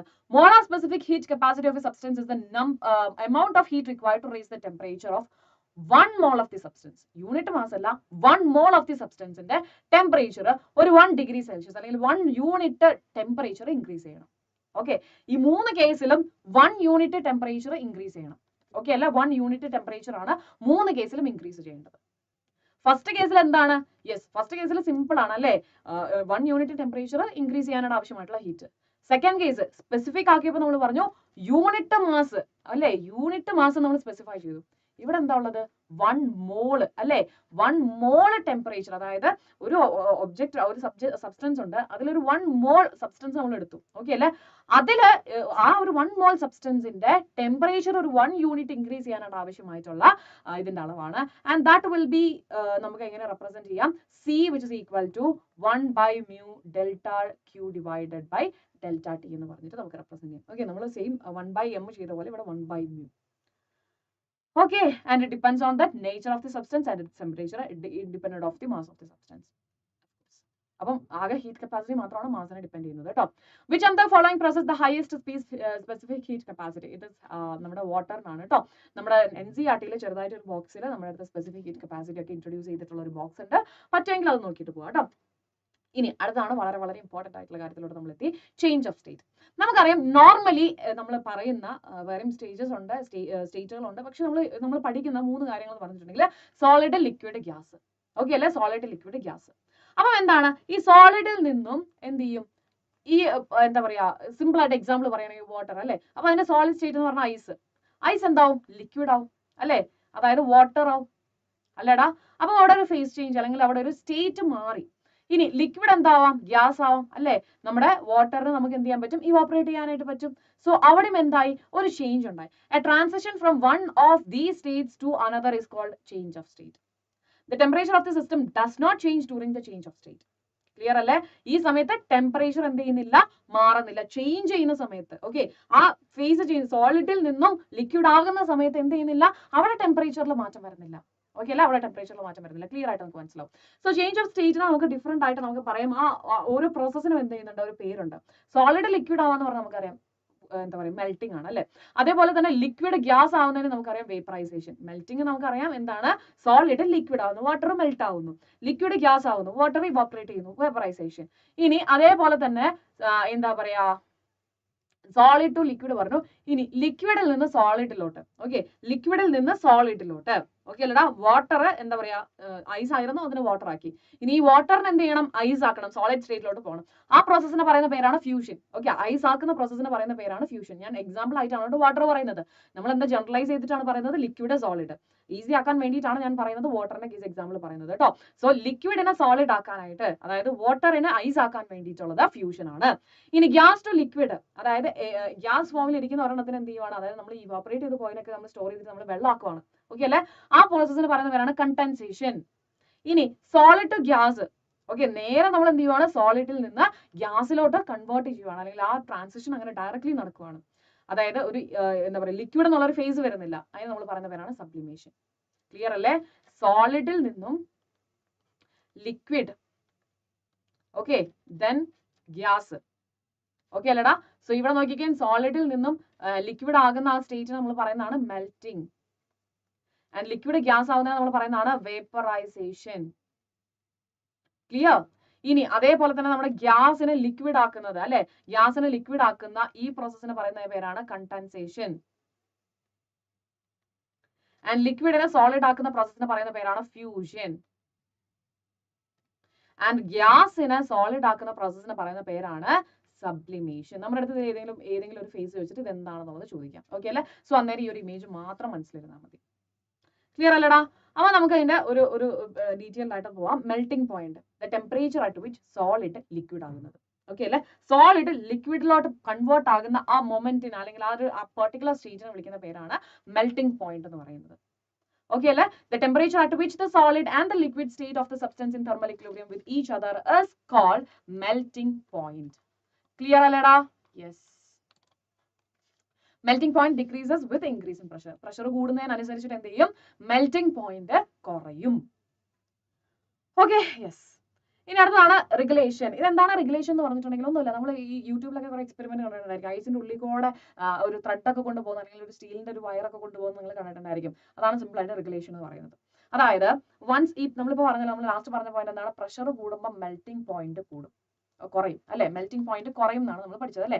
Melting point decreases with increase in pressure. അപ്പൊ പ്രഷർ കൂടി, അതായത് ഇവിടെ ഞാൻ എന്ത് ചെയ്യുവാണ്? 2 വെയിറ്റ് ഹാങ് ചെയ്തിട്ടുള്ള ഒരു ത്രെഡ്, ഓക്കെ, ആ ത്രെഡിനെ ഞാൻ എന്ത് ചെയ്യുവാണ്, ഐസിന്റെ മുകളിൽ ചുമ്മാ വെച്ചു. അപ്പം ഇതിന്റെ ഭാഗമായിട്ട് അവിടെ ഫീൽ ചെയ്യുന്ന പ്രഷർ ഉണ്ടല്ലോ, അതായത് ആ പെർട്ടിക്കുലർ, അതായത് ഇതാണ് ഐസ് എന്ന് വിചാരിക്കുക, ഇവിടെയാണ് എൻ്റെ ആ ഒരു ഞാൻ വെക്കുന്ന ആ ഒരു സ്റ്റീലിന്റെ അല്ലെങ്കിൽ എന്തെങ്കിലും ഒരു ത്രെഡ് ഇരിക്കുന്നതെന്ന് വിചാരിക്കുക.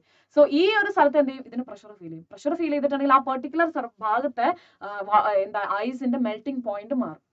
മെൽറ്റിംഗ് പോയിന്റ് മാറുമ്പോൾ എന്താവും, യെസ് അത് ഇങ്ങനെ മെൽറ്റ് ചെയ്യാൻ തുടങ്ങും. ആൻഡ് ദെൻ മെൽറ്റിംഗ് പോയിന്റ് കുറയുമല്ലേ, അപ്പൊ പെട്ടെന്ന് അത് എന്ത് ചെയ്യും, മെൽറ്റ് ആയിട്ട് ഇത് ഉള്ളിലോട്ട് പോകും. ആൻഡ് വൺസ് ഈ പ്രഷർ പോയി, അല്ലെ ഇതിന്റെ ഉള്ളിലോട്ട് പോകുന്നതോറും പ്രഷർ കുറഞ്ഞു. ഓക്കെ, അതായത് ആ ഫസ്റ്റ് ഉണ്ടായിരുന്ന പോയിന്റിൽ എന്തില്ല, ഇപ്പൊ പ്രഷർ ഇല്ല. അപ്പം അവിടെ എഗെയിൻ എന്താവും, യെസ് അത് നോർമൽ ആയിട്ട് അതിന്റെ മെൽറ്റിംഗ് ഒന്നും കൂടെ ഐസ് ആവും. ആൻഡ് ദെൻ അഗെയിൻ ഇത് താഴത്തോട്ട് പോകുന്നതോടെ എന്താണ്, ഓരോരോ പോയിന്റിലും പ്രഷർ കൊടുത്താ പോകുന്നത്. സോ ഓരോ പോയിന്റിലും, അതായത് അത് പോകുന്ന എല്ലാ പാത്തിലും മെൽറ്റിംഗ് പോയിന്റ് കുറച്ച് ദെൻ ഓരോ പോയിന്റിലോട്ട് മാറി മാറി വരുമ്പോൾ അവിടുത്തെ മെൽറ്റിംഗ് പോയിന്റ് നോർമൽ ആയിട്ട് വരുന്നു. ആൻഡ് അടുത്തൊരു സ്റ്റെപ്പ് താഴത്തോട്ട് ഇറങ്ങുമ്പോൾ എന്താണ്, യെസ് വീണ്ടും മെൽറ്റിംഗ് പോയിന്റ് താഴുന്നു, അത് താഴത്തേക്ക് പോകുന്നു. അഗെയിൻ മുകളിലുള്ള ഭാഗത്ത് മെൽറ്റിംഗ് പോയിന്റ് നോർമൽ ആകുന്നു ആൻഡ് താഴത്തോട്ട് വരുന്നു. അതായത് വിത്തൗട്ട് ബ്രേക്കിംഗ്, ആ ഒരു ഐസ് ബ്രേക്ക് ചെയ്യാതെ തന്നെ നമുക്ക് എന്ത് ചെയ്യാൻ പറ്റും, ഈ ത്രെഡിനെ താഴത്തോട്ട് കൊണ്ടുവരാനായിട്ട് പറ്റും. That is nothing but regulation. Okay അല്ലെ, എന്താണെന്ന് ചോദിക്കാം, ഓൺ വേർഡ്സിൽ എഴുതാം കേട്ടോ. Boiling point, the temperature at which liquid boil അല്ലെങ്കിൽ വേപ്പറൈസ്ഡ് ആവുന്ന അല്ലെങ്കിൽ വേപ്പർ സ്റ്റേറ്റിലോട്ട് മാറുന്ന ആ പെർട്ടിക്കുലർ പോയിന്റിനെ വിളിക്കുന്നതാണ് ബോയിലിംഗ് പോയിന്റ് എന്ന് പറയുന്നത്. The boiling point increases with increase in pressure and decreases with decrease in pressure. ഇവിടെയാണ് നമ്മുടെ കുക്കിങ്ങിന്റെ ഒരു ആപ്ലിക്കേഷൻ വരുന്നത്. ഓക്കെ അല്ലടാ, നമുക്കറിയാം ഹിൽ ടോപ്സിലാണെന്നുണ്ടെങ്കിൽ പ്രഷർ കുറവാ അല്ലെ, ഹൈറ്റ് കൂടുന്നവരും പ്രഷർ കുറയുവല്ലേ ചെയ്യുക. അങ്ങനെയാണെന്നുണ്ടെങ്കിൽ നമുക്കറിയാം ഹിൽ ടോപ്പ് എന്ന് പറയുമ്പോൾ ബോയിലിംഗ് പോയിന്റ് പ്രഷറിനനുസരിച്ചിട്ട് ഇൻക്രീസ് ചെയ്യുന്നതാ അല്ലെ. ബോയിലിംഗ് പോയിന്റ് പ്രഷറിനനുസരിച്ച് ഇൻക്രീസാ ചെയ്യുക. അപ്പൊ പ്രഷർ കുറഞ്ഞിട്ടുണ്ടെങ്കിൽ എന്താണ്, ബോയിലിംഗ് പോയിന്റും കുറയും. അപ്പൊ നമുക്കറിയാം, ഇപ്പൊ പെട്ടെന്നായിരിക്കും എന്താ പറയാ, നമ്മൾ ഹിൽ സ്റ്റേഷനിലൊക്കെ എന്തെങ്കിലുമൊക്കെ കുക്ക് ചെയ്യുമ്പോൾ പെട്ടെന്ന് അത് ബോയിൽ ചെയ്യും. ദാറ്റ് മീൻസ് അതിന് പ്രോപ്പർ ആയിട്ട് കുക്കിംഗ് ടൈം കിട്ടത്തില്ല അല്ലടാ, പ്രോപ്പർ ആയിട്ട് കുക്കിംഗ് ടൈം കിട്ടത്തില്ല. സോ അതുകൊണ്ടാണ് cooking is difficult on hills. At high altitudes, atmospheric pressure is lower and boiling point of water decreases as compared to that sea level.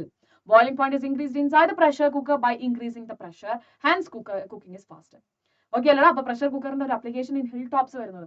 Even hill ടോപ്സിൽ മാത്രമല്ല, നമ്മൾ എന്തുകൊണ്ട് നമ്മൾ usually pressure കുക്കറിന് additional ആയിട്ട് നമ്മളവിടെ pressure കിട്ടുമ്പോൾ boiling point എന്താവും, കൂടും. Boiling point കൂടുക എന്ന് പറഞ്ഞിട്ടുണ്ടെങ്കിൽ അത്രയും നേരത്തോളം എന്ത് ചെയ്യും, അവിടെ കുക്കിംഗ് ടൈം കിട്ടും പ്രോപ്പർ ആയിട്ട്. അപ്പൊ നമുക്ക് എന്താ പറയുക, പ്രോപ്പർ ആയിട്ട് കുക്ക്ഡ് ആയിട്ടുള്ള ഫുഡ് കഴിക്കാനായിട്ട് പറ്റും.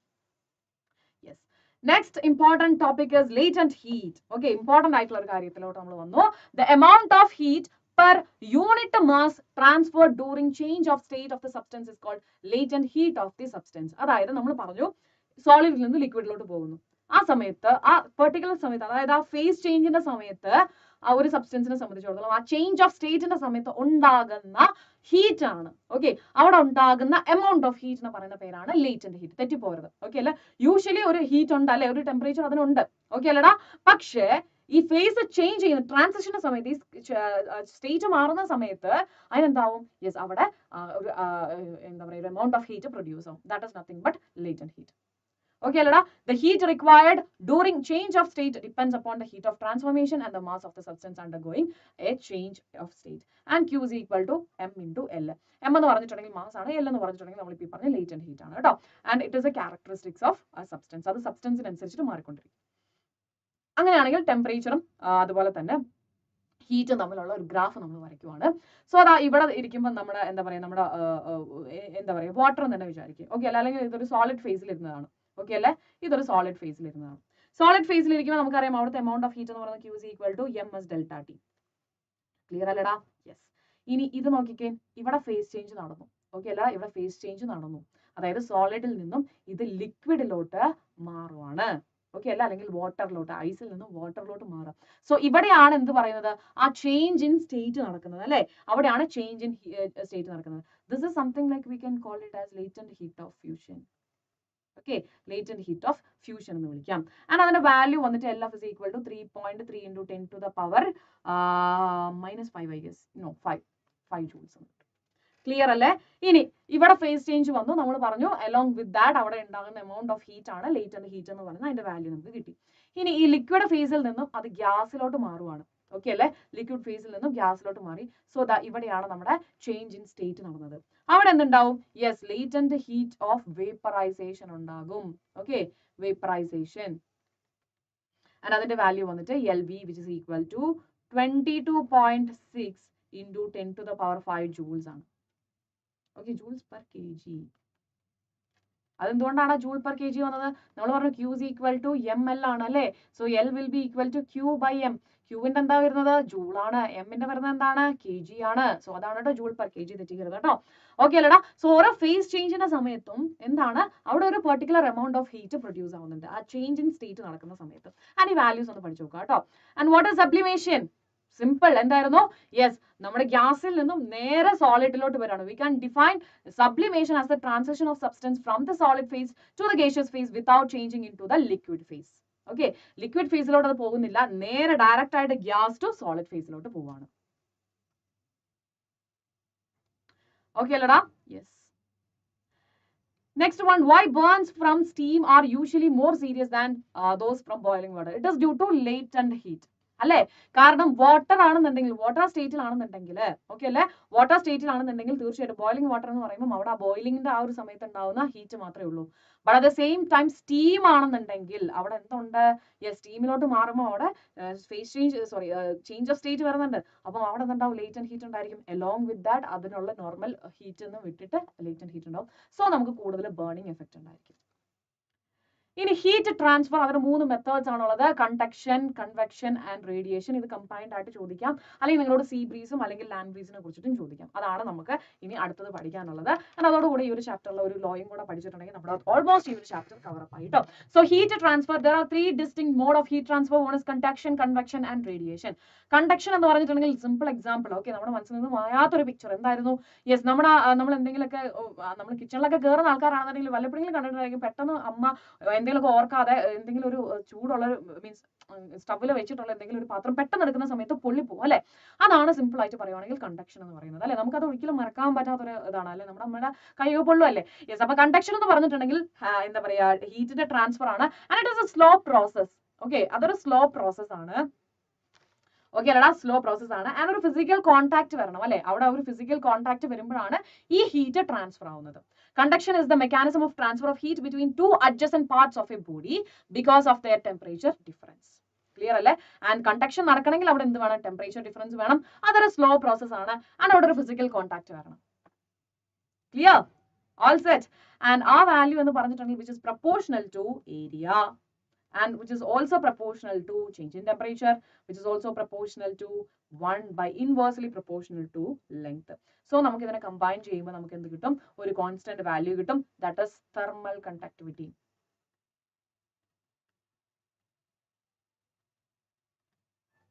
So this will be A delta T divided by L. Okay അല്ലേ? ആൻഡ് ഈ കോൺസ്റ്റന്റ്, അതായത് പ്രൊപ്പോർഷണാലിറ്റി മാറ്റി ഇക്വാലിറ്റി മാറ്റാൻ വേണ്ടി നമ്മൾ കൊണ്ടുവന്നതാണ് തെർമൽ കണ്ടക്ടിവിറ്റി കേട്ടോ. ആൻഡ് തെർമൽ കണ്ടക്ടിവിറ്റി എന്താ പറയാ, കോപ്പർ പോലുള്ള മെറ്റൽസിന് കൂടുതലായിരിക്കും. ഓക്കെ അല്ലെ? കെയിന്റെ വാല്യൂ മെറ്റൽസിന് വളരെ കൂടുതലായിരിക്കും അല്ലെ? ഓക്കേടാ? യെസ്. അതേപോലെ ഇതിന്റെ ഈ കണ്ടക്ഷൻ ഉണ്ടാവണമെങ്കിൽ അവിടെ എന്തുണ്ടാവണം? ടെമ്പറേച്ചർ ഡിഫറൻസ് ഉണ്ടായിരിക്കണം കേട്ടോ. അത് ഇമ്പോർട്ടന്റ് ആണ്. ആ ഒരു പോയിന്റ് എപ്പോഴും നിങ്ങൾ കണ്ടക്ഷൻ എഴുതുമ്പോൾ എഴുതിയിരിക്കണം. അടുത്താണ് കൺവെക്ഷൻ. കൺവെക്ഷൻ എന്ന് പറഞ്ഞിട്ടുണ്ടെങ്കിൽ mode of heat transfer by actual motion of matter. Okay, നമ്മൾ നേരത്തെ പറഞ്ഞ കേസിൽ മോഷന്റെ ആവശ്യമില്ല അല്ലെ, ഒരു ടച്ച് മാത്രമേ ആവശ്യമുള്ളൂ അല്ലെ? ആ സമയത്ത് അതെന്താവും? ഈ പറയുന്ന മോളിക്കുലാർ കൊളീഷൻസ് വഴി ഈ ഹീറ്റ് ട്രാൻസ്ഫർ ആവും.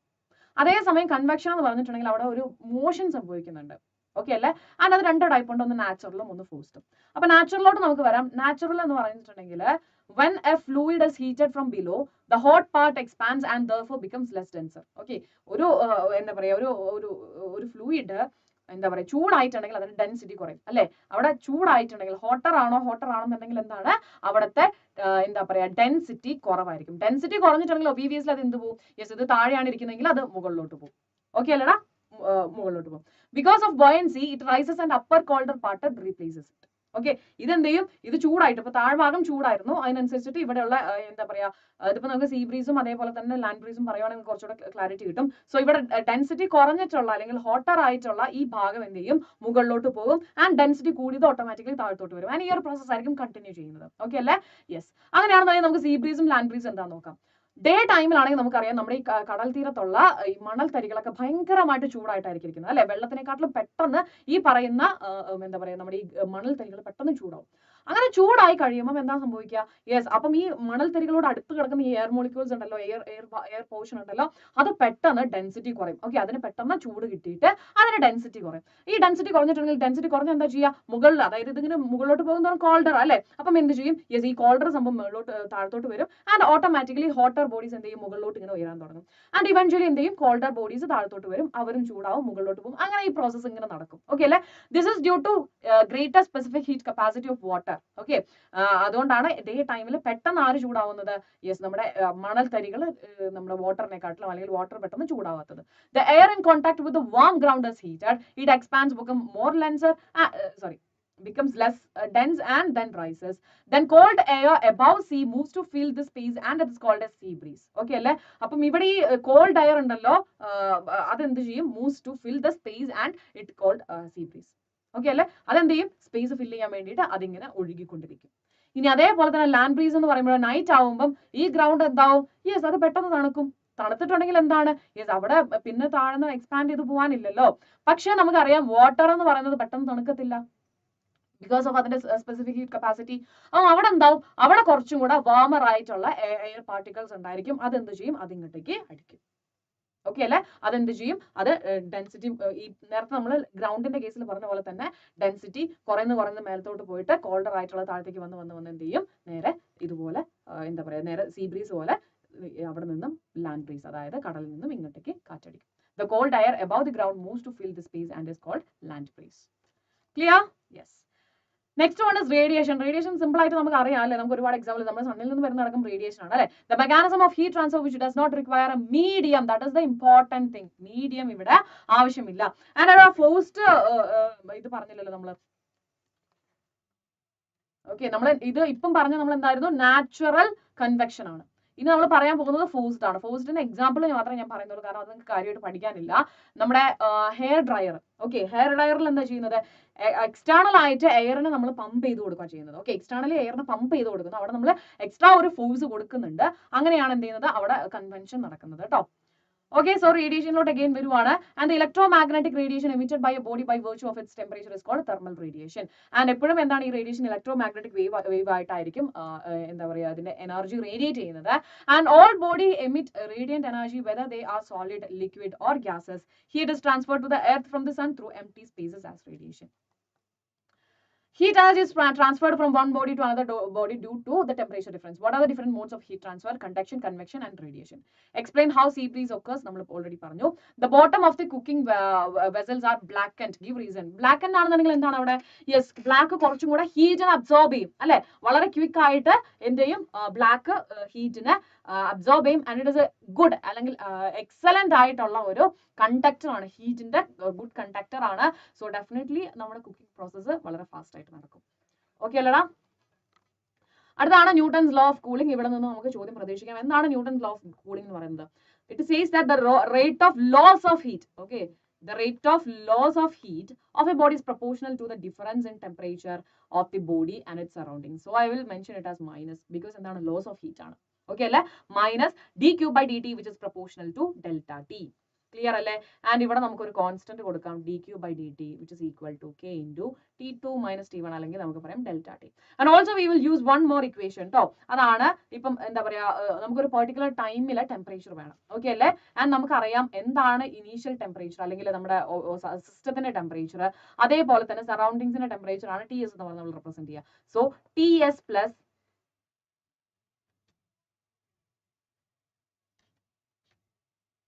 TS plus TO minus TS into e raised to minus KT എന്നുള്ള ഒരു ഇക്വേഷൻ നിങ്ങൾക്ക് യൂസ് ചെയ്യാം. കേട്ടല്ലോടാ? യെസ്, ഈ KT ദിസ് ഇസ് ടൈം കേട്ടോ. ഓക്കെ, ടൈം ആണ്. കെ എന്ന് പറഞ്ഞിട്ടുണ്ടെങ്കിൽ തെർമൽ കണ്ടക്ടിവിറ്റി ആണ്. TO ആൻഡ് TS റെപ്രസെന്റ് ചെയ്യുന്ന നമ്മൾ പറഞ്ഞു സിസ്റ്റം ആൻഡ് സറൗണ്ടിങ്സിന്റെ ടെമ്പറേച്ചർ ആണ്. സോ ഈ രണ്ട് ഇക്വേഷൻസും നമ്മൾ പഠിച്ചിരിക്കണം. കേട്ടല്ലോടാ? Newton's law of cooling. And ഇത് എന്താ പറയുക, ഒരു ഹോട്ട് വാട്ടറിനെ നമ്മൾ കൂൾ ചെയ്യുന്നതിന്റെ ഒരു ഡെമോൺസ്ട്രേഷൻ അല്ലെങ്കിൽ അതിന്റെ ഒരു ഗ്രാഫിക്കൽ റെപ്രസെന്റേഷൻ ആണ് കേട്ടോ. A body cools from 80 degree to 50 degree in 5 minutes. Okay അല്ലേ? ഫസ്റ്റ് ഒരു ബോഡി എന്ത് ചെയ്യുകയാണ്? 80 ഡിഗ്രിയിൽ നിന്ന് 50 ഡിഗ്രിയിലോട്ട് ടെമ്പറേച്ചർ കുറയ്ക്കുവാണ്, കൂൾ ചെയ്യിപ്പിക്കുവാണ്. വിത്തിൻ 5 minutes ആണ്. നമ്മുടെ ചോദിച്ചിട്ടുള്ള എന്താണ്? നമുക്കിനി അറിയണം, അതായത് 60 ഡിഗ്രിയിൽ നിന്ന് 30 ഡിഗ്രിയിലോട്ട് മാറ്റുമ്പോൾ എത്രത്തോളം സമയം വേണ്ടി വരും എന്നുള്ളത് നമുക്കറിയണം. And the temperature of the surrounding is 20 degree എന്നും തന്നിട്ടുണ്ട്. ക്ലിയർ? യെസ്. അപ്പൊ അങ്ങനെയാണെന്നുണ്ടെങ്കിൽ നമുക്ക് അഗെയിൻ നമ്മുടെ ന്യൂട്ടൺസ് കൂളിംഗ് ഇക്വേഷൻ നമുക്ക് യൂസ് ചെയ്യാം. T is equal to Ts plus T0 minus Ts into e raised to minus kT. ഇവിടെ നമ്മൾ നോക്കിയിട്ടുണ്ടെങ്കിൽ ഫസ്റ്റ് ഇക്വേഷനിൽ നിന്ന് നമുക്ക് എന്ത് ചെയ്യാം, k ന്റെ വാല്യൂ കണ്ടുപിടിക്കാം. ആ k ന്റെ വാല്യൂ കിട്ടിയിട്ടുണ്ടെങ്കിൽ നമുക്ക് എന്ത് ചെയ്യാൻ പറ്റും, ഇവിടെ നമുക്ക് അത് സബ്സ്റ്റിറ്റ്യൂട്ട് ചെയ്യാനായിട്ട് പറ്റും. ഓക്കെ അല്ലേ? ഇവിടെ നമുക്ക് സബ്സ്റ്റിറ്റ്യൂട്ട് ചെയ്യാൻ പറ്റും. കാരണം നമുക്ക് നേരെ ഇതിന്റെ ടൈം കാൽക്കുലേറ്റ് ചെയ്യാൻ പറ്റത്തില്ല. കാരണം അവിടെ രണ്ട് അറിയാത്ത വാല്യൂസ് ഉണ്ട്, that is k and t. അപ്പൊ k കിട്ടിക്കഴിഞ്ഞാലേ t നമുക്ക് എത്താൻ പറ്റത്തുള്ളൂ. അപ്പം k കിട്ടണമെങ്കിൽ നമ്മൾ എന്ത് ചെയ്താൽ മതി, യെസ് ഫസ്റ്റത്തെ ഈ കേസ് ഇവിടെ ചെയ്താൽ മതി. സോ ഇവിടെ നമുക്കറിയാം TO ന്റെ വാല്യൂ എന്താണ്, 80 ഡിഗ്രി സെൽഷ്യസ് ആണ്. And after time t that is 50 degree Celsius and surrounding temperature TS ആണ്. ഓക്കെ അല്ലേ? And that is already given as 20 degree Celsius. Just substitute ചെയ്യാം. സബ്സ്റ്റിറ്റ്യൂട്ട് ചെയ്യുമ്പോൾ നമുക്ക് ഇത്രയും വാല്യൂ കിട്ടും. ഇവിടെ നിന്ന് നമ്മൾ എന്ത് ചെയ്യണം, സോൾവ് ചെയ്തിട്ട് k കണ്ടുപിടിക്കണം. ആൻഡ് വൺസ് അത് കിട്ടി കഴിഞ്ഞിട്ടുണ്ടെങ്കിൽ നമുക്ക് ഇവിടെ സബ്സ്റ്റിറ്റ്യൂട്ട് ചെയ്യാം. ഓക്കെ, ഇവിടെ ഇതേ ഇക്വേഷൻ തന്നെ T of t that is 30 degree തന്നിട്ടുണ്ട്. TS ന്റെ വാല്യൂ 20 ഡിഗ്രി ആണ് ബോത്ത് കേസിൽ അല്ലേ? സോ TS 20 ഡിഗ്രി ആണ് ആൻഡ് TO ന്റെ വാല്യൂ എന്താണ്, that is 30 degree Celsius. And അവിടെ നമുക്ക് k ന്റെ വാല്യൂ ഇവിടെ നമുക്ക് എത്രയാണോ കിട്ടിയത് ആ വാല്യൂ നമുക്ക് സബ്സ്റ്റിറ്റ്യൂട്ട് ചെയ്ത് കൊടുക്കുക. ആൻഡ് ഇൻറ്റു t ആൻഡ് അവിടെ നമുക്ക് t സോൾവ് ചെയ്തിട്ട് നമുക്ക് 10 മിനിറ്റ്സ് എന്നുള്ളത് കിട്ടും. Clear? A brass tumbler feels much colder than a wooden tray on a chilly day. Why? Because the thermal conductivity of brass എന്ന് പറയുന്നത് വളരെ വലുതാണ്. ആൻഡ് ഓൾസോ അതിന്റെ കണ്ടക്ടിങ് മീൻസ് അത് നല്ലൊരു ഹീറ്റ് കണ്ടക്ടർ ആണ്. ഓക്കെ അല്ലേ? ഈ രണ്ട് റീസൺസ് ആണ് വുഡും എന്താ പറയുക ബ്രാസ് ടംപ്ലറും തമ്മിൽ വ്യത്യാസം വരുന്നത് കേട്ടോ. ബ്രാസ് ടംപ്ലർ ആണെന്നുണ്ടെങ്കിൽ എന്താ പറയുക വുഡൻ ട്രെയിനെക്കാട്ടിലും പെട്ടെന്ന് ഇതാവും. കാരണം എന്തുവാണെന്നുണ്ടെങ്കിൽ അതിന്റെ തെർമൽ കണ്ടക്ടിവിറ്റി കൂടുതലാണ് and it's A good conductor of heat. Okay അല്ലടാ? അപ്പോൾ നമ്മൾ ഓൾമോസ്റ്റ് തെർമൽ കണ്ടക്ടിവിറ്റിയിൽ ഒരുപാട് കാര്യങ്ങളൊക്കെ നമ്മൾ ഡിസ്കസ് ചെയ്തിട്ടുണ്ട്. ആൻഡ് ഐ ഹോപ്പ് നിങ്ങൾക്കൊക്കെ മനസ്സിലായി, ഓൾ സെറ്റ് ആണെന്ന് വിചാരിക്കുന്നു. ആൻഡ് എന്തെങ്കിലും ഡൗട്ട്സ് കാര്യങ്ങളുണ്ടെങ്കിൽ നിങ്ങൾക്ക് ആ ടൈം മാത്രം ഒന്ന് സ്പെസിഫൈ ചെയ്താൽ മതി. ഇതുവരെ ലൈക്ക് ചെയ്യാത്തവരാണെങ്കിൽ ഒന്ന് ലൈക്കും കൂടെ ചെയ്തേക്കണം കേട്ടോ. സോ നമ്മൾ അത്യാവശ്യം ഈ ഒരു ചാപ്റ്ററിൽ ഇമ്പോർട്ടൻ്റ് ആയിട്ടുള്ള എല്ലാ കണ്ടന്റും നമ്മൾ എന്താ പറയുക കവർ ചെയ്തിട്ടുണ്ട്. ഇനി നിങ്ങൾക്ക് എന്തെങ്കിലും ഡൗട്ട്സ് ഉണ്ടെങ്കിൽ ജസ്റ്റ് ചോദിച്ചിട്ടുണ്ടെങ്കിൽ ഞങ്ങൾ മറുപടി പറയുന്നതായിരിക്കും. കാരണം ക്രിസ്മസ് എക്സാം നിങ്ങൾക്ക് നല്ല മാർക്ക് കിട്ടുന്നത് വളരെ ആത്മാർത്ഥതയോട് കൂടെ ശ്രമിക്കുന്ന ആൾക്കാരാണ് ഞങ്ങൾ. സോ മക്കളെ stay tuned to Vedantu Malayalam channel for more videos and updates. Thank you so much. Bye by.